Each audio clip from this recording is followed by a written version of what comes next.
ఎక్కువ మాట్లాడుతున్నాడు. నీ పక్కన ఉన్న ఆయన నీకు ప్రొవోక్ చేస్తున్న ఆయన కేటీఆర్ మాటలు చూసి రక్తం మరుగుతలేదా? ఏం భాష మాట్లాడుతున్నాడు, ఎట్లాంటి దిగజారుడు రాజకీయాలు చేస్తున్నాడు. నీ రక్తం ఎప్పుడో గులాబీమయం అయిపోయింది ఎర్ర రంగు నుంచి మిత్రమా. ఇంకా గులాముగా మారకు. ఎందుకంటే సామాజిక ఉద్యమకారులు మిమ్మల్ని గౌరవించి గతంలో మిమ్మల్ని ఒక పొజిషన్లో చూసిన పరిస్థితి నుంచి ఇంత దిగజారిపోతుంటే పిటి అనిపిస్తుంది తప్పితే కోపం కంటే ఎక్కువ కూడా పిటి అనిపిస్తుంది నిన్ను చూస్తే. ఇలా మాలాంటి వాళ్ళు వచ్చి కూడా మీ గురించి ప్రెస్ మీట్ పెట్టాలంటే కూడా ఎవడో చెప్పిన మాటలకు మీరు చిలక పలుకులు వరుకుతుంటే అది మాకుగా ఇబ్బందికరంగా ఉంది, మీకెందుకు ఉండలేదు నాకు అర్థం కాదు. అంటే రాజకీయాల కోసం ఎన్ని అబద్ధాలు ఆడడానికైనా, ఎంత ప్రాపగండా ఏజెంట్గా ఉండడానికైనా సిద్ధపడడం అనేది రాజకీయ దిగజారుడుతనానికి అది నిదర్శనం అనే విషయాన్ని తెలుసుకుంటే మంచిది. అన్నిటికంటే నేను అంటున్నా, ఇలా ఇక్కడ ఈ ప్రభుత్వంలో జరుగుతున్న అవినీతి అక్రమాల మీద అని చెప్పి ఓ పెద్ద ఎత్తున పడుతూ ఇక్కడ అసలు లా అండ్ ఆర్డర్ ఉందా, అసలు ఏం జరుగుతుందని చెప్పి ఆవేదన పడుతున్నావు కదా. ఇలా దిశ సంబంధించిన చర్చ మీరు చూడండి. దిశకు సంబంధించి దేశం కాదు ప్రపంచం మొత్తం జరిగింది. అది బీఆర్ఎస్ హయాంలోనే. పాత నగరంలో కర్ఫ్యూలు పెట్టే పరిస్థితి మళ్ళీ మీరు వచ్చినాకనే వచ్చింది. నడి రోడ్డు మీద ఇది అడ్వకేట్ దంపతులను మంథనిలో ఏ విధంగా చేసిండ్రో అట్లా చెప్పుకోవద్దు, వందలు ఉన్నాయి. అసలు లా అండ్ ఆర్డర్ కాదు, రాజరికాన్ని దాటి నియంతృత్వాన్ని దాటి ఫాసిజం వైపు పోతున్న క్రమంలో కదా ప్రజలు కింద కూర్చోబెట్టింది ఇలా కేసీఆర్ని. నాకు అసలు ఇన్ని మాట్లాడుతున్నా నాకు అసలు డౌట్ ఏంటంటే, మొన్న ఈడనే మాట్లాడిన నేను ఒకటి, ఏంటిది పాపం కేసీఆర్ ముసలోడైండు, హాస్పిటల్లో పడ్డాడు, ఉంటాడో పోతాడో అని అందరు అనుకుంటుంటే వీళ్ళకేంది ఇంత బరి తెగించి కొట్లాడుతున్నారు అన్నదాన్ని ట్రోల్ చేసిండ్రాలు.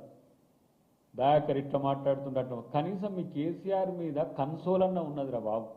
మీరు చేసే శకలు చూస్తుంటే కన్సోల్ పక్కన పెట్టి మీలాంటి దరిద్రులు ఎందుకు రాజకీయంగా ఉన్నారు అనిపిస్తుంది నాకు. ఇప్పుడు ఈ కేటీఆర్ వ్యవహార శైలి చూస్తుంటే చెడిపోయిండు, నువ్వు చెడిపోవడం కాక వీళ్ళని కూడా చెడగొడతావా? హరీష్ రావు ఏదో కొంత మెయింటైన్ చేస్తున్నట్టుంది డెకోరం, కానీ కేటీఆర్ అంటగాగుతున్న ఎవరైనా సరే మిమ్మల్ని ఇంకా పాతాళంలోకి దిగదారుస్తాడనే విషయాన్ని గుర్తుపెట్టుకోండి. అక్కడ ఆత్మగౌరవము, పౌరుషము, ఆత్మాభిమానము ఇట్లాంటి పదాలకు అర్థం ఉండదు.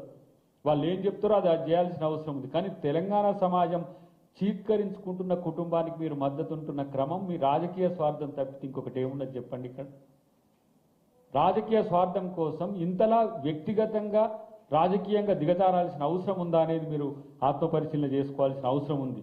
కాబట్టి ఇక మాట్లాడదాం, మనం ఇష్టం వచ్చినట్టు మాట్లాడదాం, నోటికి వచ్చినట్టు మాట్లాడదాం, ఏముందిలే ఏదో మాట్లాడితే మనల్ని అనేటోళ్ళు ఎవరు అని అంటే చిక్కుల్లో పడతారు, జాగ్రత్త. అది ఎవరైనా సరే, అది వ్యక్తులైనా మీడియానైనా. నేను కొంతమంది మీడియా మిత్రుల యొక్క థంబ్నెయిల్సే కాదు వాళ్ళ వ్యూస్ కూడా మేము అబ్జర్వ్ చేస్తున్నాం. ఇవాళ అంతలా ఏమంటాము దిగజారడానికి అంత పొటెన్షియల్ ఏముందని, ప్రభుత్వం చేస్తున్న మంచి పనుల మీద లేని శ్రద్ధ, పనికిరానోడు చేసే ప్రాపగండ మీద ఎందుకు మీకు అంత ఇంట్రెస్ట్? ప్రజలు కాదా లక్ష్యం? విమర్శించండి మమ్మల్ని, ఎవరొద్దంటున్నారు? విమర్శ కాదు, మీకుండే డెమోక్రటిక్ రైట్ను వాడు మీకు ఉన్న ప్రతి ఒక్క అంశాన్ని వినియోగించుకోండి. కానీ పనికిరాని సన్నాసులు పంచిన ఎందుకు చేరాల్సిన అవసరం ఉంది? ఇవాళ ఒకవైపు ఏమో మీడియా మీద అంత పెద్ద ఎత్తున దాడులు చేస్తున్నారు. మళ్ళీ ఎవరైనా మాట్లాడితే వాళ్ళ సంగతి చూస్తాం, ఇంకా ఇది కాదు ఇది మొదలు కాదని ఇంకొక ఆయన అంటుంటాడు. ఈ పొడింగులు చేసిన పనులేందో మాకంత తెలియనట్టు పెద్ద ఏదో మాట్లాడుతున్నారు. ఇంకోటి పోలీస్ శాఖ నిర్వీర్యమైపోతుంది. పోలీస్ శాఖ నిర్వీర్యం కాదు, మీ మీద జాలి. నిజంగా చెప్తున్నా, మీకు నాయకుడే లేని స్థితి ఉంటుండే రేవంత్ రెడ్డి గారు తలుచుకుంటే. ఒక్కడు బయట ఉండేటోడు కాదు మీరు చేసిన పనులకు. నలుగురికి నలుగురు జైల్లో ఉంటే మీకు నాయకత్వమే లేక దిక్కులేని పక్షులై తిరుగుతుండే. జైలు పక్షుల పంచన చేరి దిక్కులేని పక్షుల్లాగా ఉండాల్సిన పరిస్థితి ఉండే. నేనంటున్నా అసలు బీఆర్ఎస్కు మనుగడ లేకనే వాళ్ళు బీజేపీతో విలీనానికి ఒప్పందాలని చెప్పి సోషల్ మీడియాలో నడుస్తున్నాయి ఇప్పటికీ.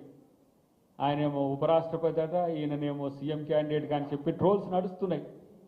బీజేపీతో బీఆర్ఎస్ పొత్తుకు చర్చ మొదలైందని చెప్పి నడుస్తున్న క్రమంలో ఇలాంటి ప్రకటనల వల్ల కొంచెం ఎందుకంటే మావన్ మీద కొంచెం సానుభూతి ఉంటుంది ఆర్ఎస్ ప్రవీణ్ కుమార్ మీద. ఏంటంటే సమాజంలో కొంత కింది వర్గాల కొరకు చేసిండ్రు, ఆ వర్గాలకు చేసిండ్రు కాబట్టి ఆయన మాట్లాడే దాంట్లో నిజం ఉంటుందని చెప్పి నమ్మే అవకాశం కూడా ఉంటుంది. కాబట్టి మిత్రమా ఇది తగదు అని చెప్పి ఒక చిన్న సాఫ్ట్ హెచ్చరిక లాంటిది మాత్రమే.